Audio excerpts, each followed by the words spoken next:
اعوذ باللہ من الشیطان الرجیم، بسم اللہ الرحمن الرحیم۔ 9ویں جماعت کے عزیز طلبات، السلام علیکم ورحمۃ اللہ وبرکاتہ۔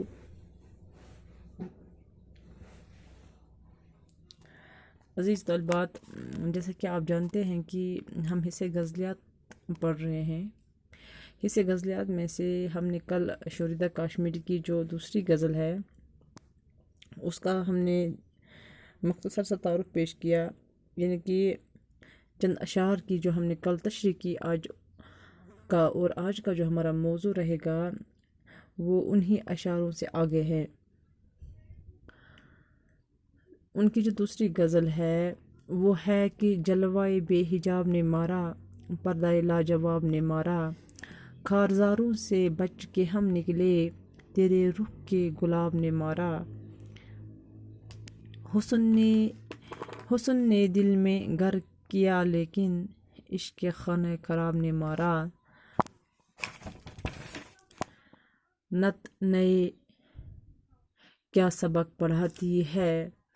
روز و شب کی کتاب نے مارا، ظلمتوں کو جہاں کی شوریدہ،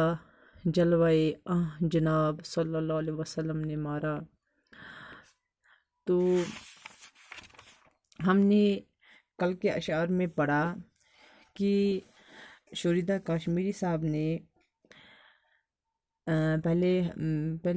دوسری غزل کے پہلے شعر میں ہم نے کل دیکھا کہ پڑھا ہم نے کل کی شوریدہ کاشمیری صاحب کیسے اپنے محبوب کی تعریف کرتے تھے، اور اس نے کیسے یہ بھی کہا کہ جب میں نے اپنے محبوب کا یہ حسن دیکھا، جب اس نے اپنے چہرے سے پردہ ہٹایا تو میں ایسے حیران رہ گیا، یعنی کہ اس کے حسن نے میرے دل پر اتنا گہرا اثر کیا کہ میں اس دنیا کو ہی بھول گیا۔ یعنی کہ اس کے کہنے کا مطلب یہ تھا کہ میرا محبوب جو ہے اس کا جو چہرہ ہے وہ اتنا حسین ہے اور میں اسی میں کھویا ہوا ہوں، یعنی کہ مجھے باقی دنیا کا مجھے کچھ ہوش نہیں ہے۔ تو دوسرے شعر میں بھی ہم نے کل دیکھا کہ شوریدہ کاشمیری صاحب فرما رہے تھے کہ ان کی زندگی کے سفر میں مجھے پتہ نہیں طرح طرح کی مشکلاتوں کا سامنا کرنا پڑا، خارزاروں سے بچ کے ہم نکلے، یعنی کہ میں نے اپنے آپ کو مصیبتوں سے بچایا، کانٹوں سے، یعنی کہ کانٹوں سے بھری ہوئی جگہوں سے میں بچ کے نکلا، کانٹوں سے میں نے اپنے آپ کو دور رکھا، لیکن میرے محبوب تیرے گلاب جیسے چہرے نے مجھے کہیں کا نہیں چھوڑا۔ تو تیسرے شعر میں بھی ہم نے کل دیکھا کہ یہ شوریدہ کاشمیری صاحب اس میں بھی اپنے محبوب کے حسن کی تعریف کرتے ہوئے فرماتے ہیں کہ میرے محبوب کو یعنی کہ اس میں فرماتے ہیں کہ حسن نے دل میں گھر کیا لیکن کہ میرے محبوب کا جو حسن ہے اس نے میرے دل میں انتہائی محبت پیدا ہو گئی میرے محبوب کے لیے، یعنی کہ میری زندگی میں وہ موڑ بھی آیا، میری زندگی میں وہ مقام بھی آیا کہ میں اپنے محبوب کے سوا اور کسی چیز کا خیال، میرے ذہن میں اور کسی چیز کا خیال نہیں رہا، یعنی کہ میری حالت ایسی ہو گئی کہ جیسے لگتا تھا کہ میں دنیا سے کٹ گیا ہوں۔ جو آج کا ہے، یعنی کہ آج کا چوتھا جو شعر ہے، نت نئی کیا سبق پڑھاتی ہے، روز و شب کی کتاب نے مارا، اس شعر میں شوریدہ کاشمیری صاحب فرماتے ہیں یہ کہ نت نئے کیا سبق پڑھاتی ہیں کہ یہ جو زندگی ہے یہ ہر قدم پر نیا سبق سکھاتی ہے، ہر قدم پر نئی نئی باتوں سے آشنا ہوتے ہیں، یعنی کہ زندگی کی اس کتاب نے مجھے کہیں کا نہیں نہ رکھا، یہ کتاب جو ہے مجھے ہمیشہ نیا سبق پڑھاتی ہے، دن رات میں کیسے کام کرتا ہوں، میرے اعمال کیسے ہیں، میرے کام اچھے ہیں یا برے، بس اسی خیال نے مجھے مارا، روز و شب کی کتاب نے مارا، یعنی کہ اس شعر میں شوریدہ کاشمیری صاحب فرماتے ہیں کہ یہ جو زندگی ہے یہ ہر ایک موڑ پر نیا سبق سکھاتی ہے، یہ زندگی ہے ہر قدم قدم پر نیا سبق سکھاتی ہے، ہر قدم پر نئی آشنوں سے، نئی باتوں سے ہم آشنا ہوتے ہیں۔ یعنی کہ یہ جو زندگی کی یعنی کہ زندگی کی جو یہ کتاب ہے، اس نے مجھے کہیں کا نہ رکھا۔ یہ کتاب جو ہے یا یہ زندگی کا جو سفر ہے، یہ مجھے ہمیشہ سے نیا سبق سکھاتی ہے، نیا سبق پڑھاتی ہے۔ یعنی کہ میں کیسے کام کرتا ہوں، میں کیسے اٹھتا ہوں، میں کیسے بیٹھتا ہوں، میں دن رات میں کیا کرتا ہوں، ان سب چیزوں سے مجھے یہ آشنا کرتی ہے۔ یعنی کہ بس اسی خیال نے مجھے مارا۔ ظلمتوں کو جہاں کی شوریدہ، مگدہ میں شوریدہ کاشمیری صاحب فرماتے ہیں،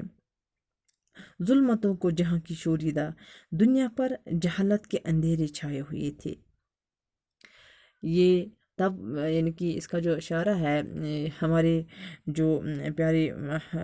نبی صلی اللہ علیہ وسلم جو ہے، یعنی کہ یہ فرماتے ہیں شوریدہ کاشمیری صاحب کی دنیا پر جہالت کے اندھیرے چھائے ہوئے تھے۔ یعنی کہ نہ کوئی یہاں پہ قانون تھا، نہ کوئی قاعدہ۔ انسان جو تھا وہ جہالت کے اندھیروں میں بھٹک رہا تھا۔ پھر جب ہمارے پیارے نبی صلی اللہ علیہ وسلم آئے، ان کے آنے سے جہالت کے اندھیرے جو ہے وہ دور ہو گئے۔ یہاں پر جلوائے جناب، یہاں پر جلوائے جناب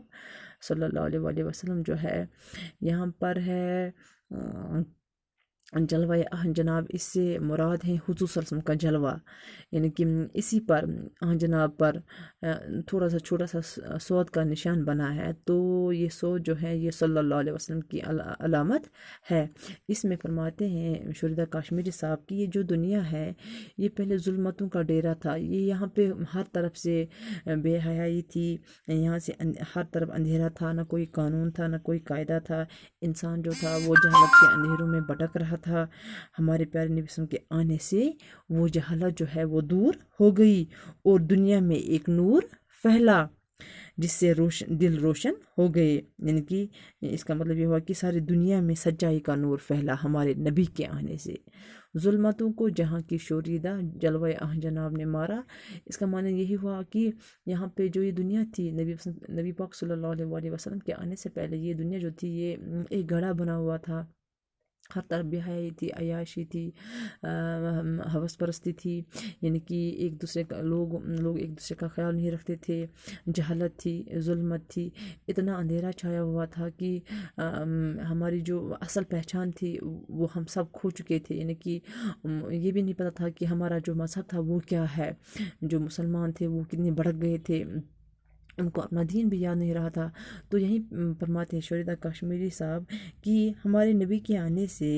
جہالت جو ہے، وہ جہالت کے اندھیرے جو ہے وہ دور ہو گئے، اور دنیا میں ایک نور پھیلا جس سے دل روشن ہو گئے۔ یعنی کہ جس سے ساری دنیا جو ہے وہ روشن ہو گئی۔ تو اسی کے ساتھ ہی جو ہماری یہ شوریدہ کاشمیری صاحب کی جو دوسری غزل ہے یہ بھی مکمل ہو گئی آج۔ تو انشاءاللہ کل اسی کا ایک اور